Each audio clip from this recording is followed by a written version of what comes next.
అదే గిస్మత్ మండి ఆమె పేరుంది గౌతమి చౌదరి. ఓకే, సో ఆమెది ఒక వీడియో రిలీజ్ చేసింది ఆమె. సో చూసినాక రెస్పాండ్ కావాలి అనిపించింది, ఎందుకంటే ఆమె మాట్లాడిన భాష పద్ధతి ఎంత కుసంస్కారంగా మాట్లాడిందో చూద్దాం. సో ఆ క్రమంలో ఈ ఈ అన్ని అంటే ముఖ్యంగా తెలంగాణ ఛానల్స్ రిలేటివ్లీ తక్కువ ఉన్నాయి కాబట్టి మోస్ట్లీ ఆంధ్ర ఛానల్స్, అది యూట్యూబ్ కావచ్చు, శాటిలైట్ ఛానల్స్ కావచ్చు.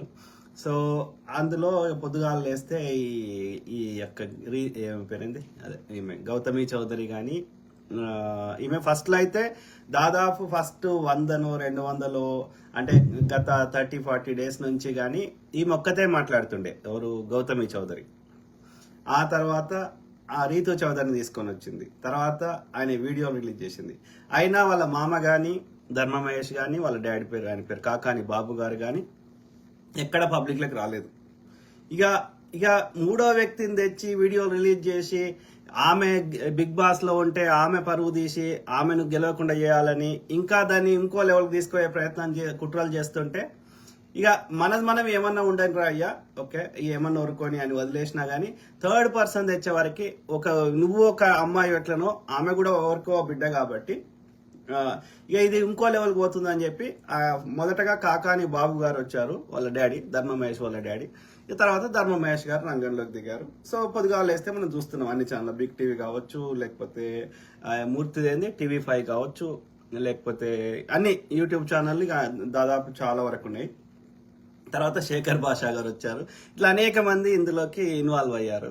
సో పొద్దుగాలు లేస్తే మనకు రెండే కనిపిస్తున్నాయి. ఇప్పుడు ఏది వర్షం పడ్డదా, మూసి అయిందా, గవర్నమెంట్ ఉద్యోగాలు ఇచ్చిందా, ఆంధ్రప్రదేశ్లో ఏం సమస్య, డే టు డే సమస్యలు ఏమున్నాయి, తెలంగాణలో ఏమున్నాయి, ఇవన్నీ పక్కకు పోయినాయి. రెండే కనిపిస్తుంది నాకు డే టు డే.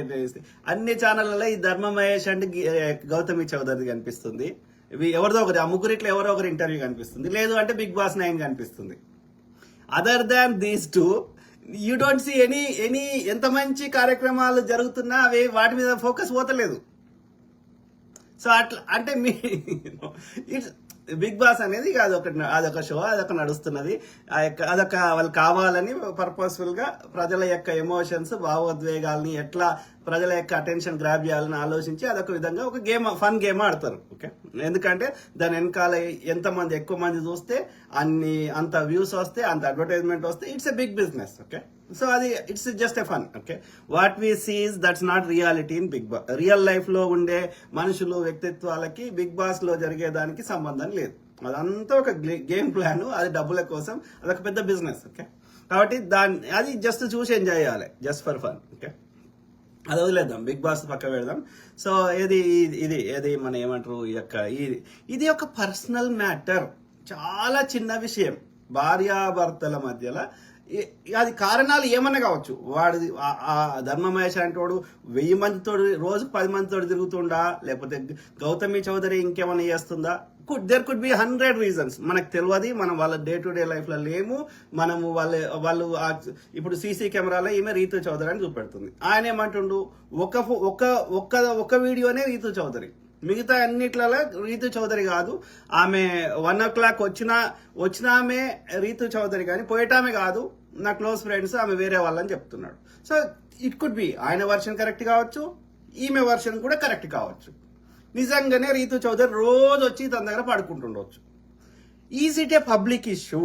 అది ప్రజా సమస్యనా? కాదు. ఇట్స్ ఏ భార్యాభర్తలు, లక్షల కోట్ల మంది ప్రపంచంలో భార్యాభర్తలు అనేక విషయాల్లో కొట్టుకదస్తున్నారు. ఈగోలు కావచ్చు, అండర్స్టాండింగ్ లేకుండా కావచ్చు, నేను చెప్పిందే నడవాలని కావచ్చు, లేకపోతే ఇల్లీగల్ అఫేర్స్ కావచ్చు, దేర్ కుడ్ బి 100 రీజన్స్ ఉండవచ్చు. అవన్నిటికీ మీడియా ఏం చేయగలుగుతుంది అనేది నా క్వశ్చన్ మార్క్. మీడియాకి అథారిటీ ఉందా? ఇప్పుడు మీడియాలో ట్రయల్ చేద్దాము, ఏది విచారణ చేద్దాము అంటే మీడియాకి కావాల్సిన వాళ్ళ వీడియోలను తెప్పించుకునేటువంటి అధికారం ఉందా? ఒక పోలీస్ ఆఫీసర్కి అధికారం ఉంది, ఒక జడ్జికి అధికారం ఉంది, కానీ ఒక మీడియా పర్సన్ కి can he order anybody to get the CCTV footage కానీ ఏదన్నా కానీ అన్నప్పుడు ఎవరి వర్షన్ కరెక్ట్ అనేది మాకు ఎట్లా తెలుస్తుంది? నువ్వు చెప్పింది గుడ్డిగా నమ్మలేం కదా. నమ్మలేనప్పుడు we can't take one side కదా. అది ఈమె తప్ప ఆమె తప్ప మేము చెప్పలేం కదా.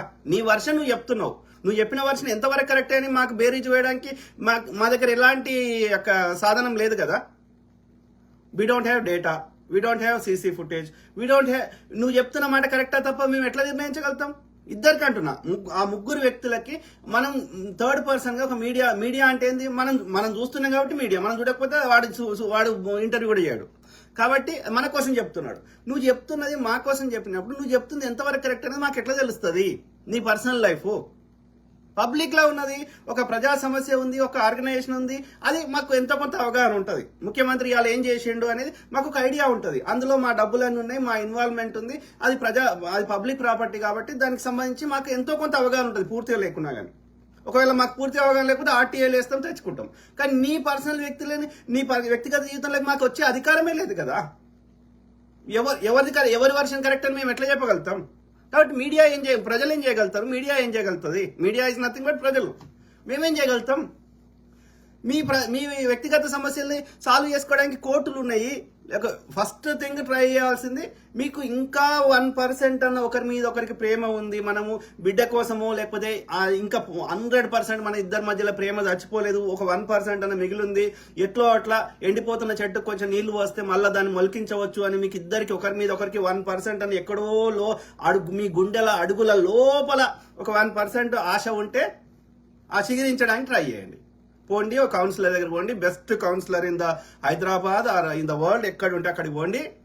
మీకు పైసల పరంగా బోత్ సైడ్స్ గట్టిగా ఉన్నారు, పోండి. లక్షలు కాదు, ఇంకా కోట్లు అయినా వానికి ఫీజు పే చేయండి. ఓకే, మాకు సమస్యలు ఉన్నాయి సార్, మీ జెన్యున్ గా మీకు ఏం సమస్యలు ఉందో అది చెప్పండి. సో ఆ యొక్క ఎక్స్పర్ట్, ఆ యొక్క ఏమంటారు, అంత 5 ఏళ్ళలో 3 ఏళ్ళలో చదువుకున్న వ్యక్తి, 20 ఏళ్ళలో 30 ఏళ్ళలో అనుభవం ఉన్న వ్యక్తి, అనేక జంటలకి సమస్యలకు పరిష్కారాలు చూపెట్టిన వ్యక్తి, ఆయన అమ్మ నువ్వు ఇట్లా ఉండు, అయ్యా నువ్వు ఇట్లా ఉండు అని చెప్తాడు. ఆయన చెప్పింది ఇద్దరు పాటించి ఒక 6 నెలలు చూడండి, మీ సమస్యకి ఎంతో కొంత ఇది వర్కౌట్ అవుతుంది అనిపిస్తే కంటిన్యూ కాండి. చాలా సింపుల్ విషయం. ఇక లేదయ్యా మా ఇద్దరి మధ్యలో 1% కూడా ప్రేమ లేదు, చట్టాలు లేకపోతే ఒకరితో పొడుచుకొని చంపుకుంటాము, అంత కోపం వచ్చేసింది, మా లోపల 1% కూడా ప్రేమ లేకుండా చచ్చిపోయింది అంటే చక్కగా పోండి. ఆ మీరే మాట్లాడుకోండి. పెద్ద మనుషుల ఒకటి మధ్యలో నేను ఇది తీసుకుంటాను. పెళ్లి కాకముందు సంపాదించిన దానికి ఆడదానికి హక్కు లేదు, మగవానికి హక్కు లేదు.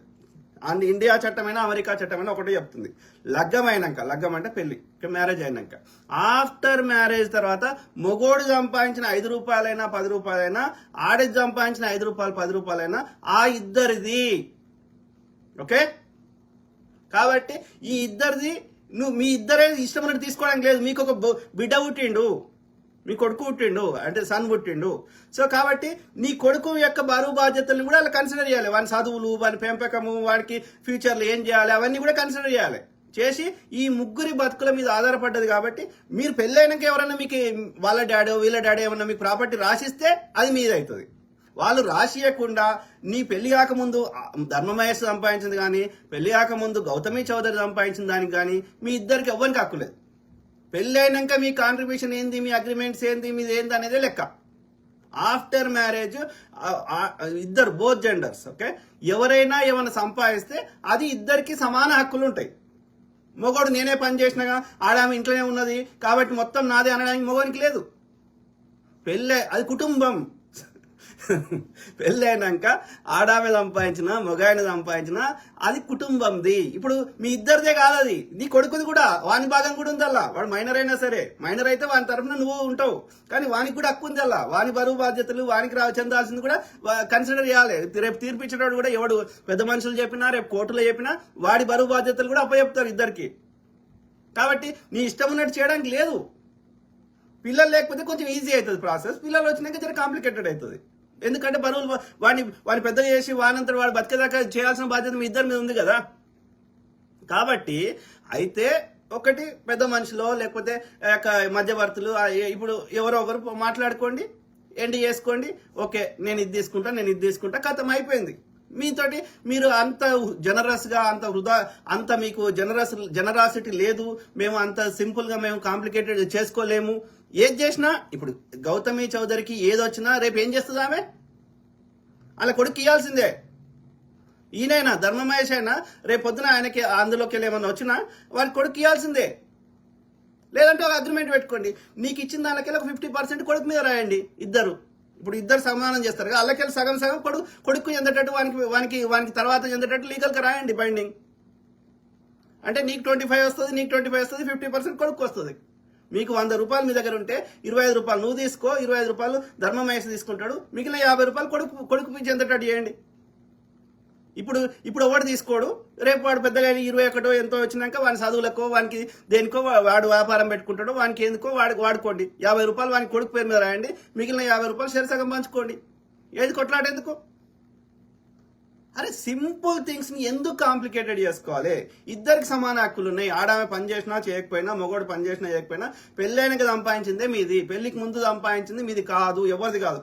గౌతమి చౌదరి 1000 కోట్లు పెళ్లికి ముందు సంపాదించినా ధర్మమహేష్కి ఎలాంటి హక్కు లేదు.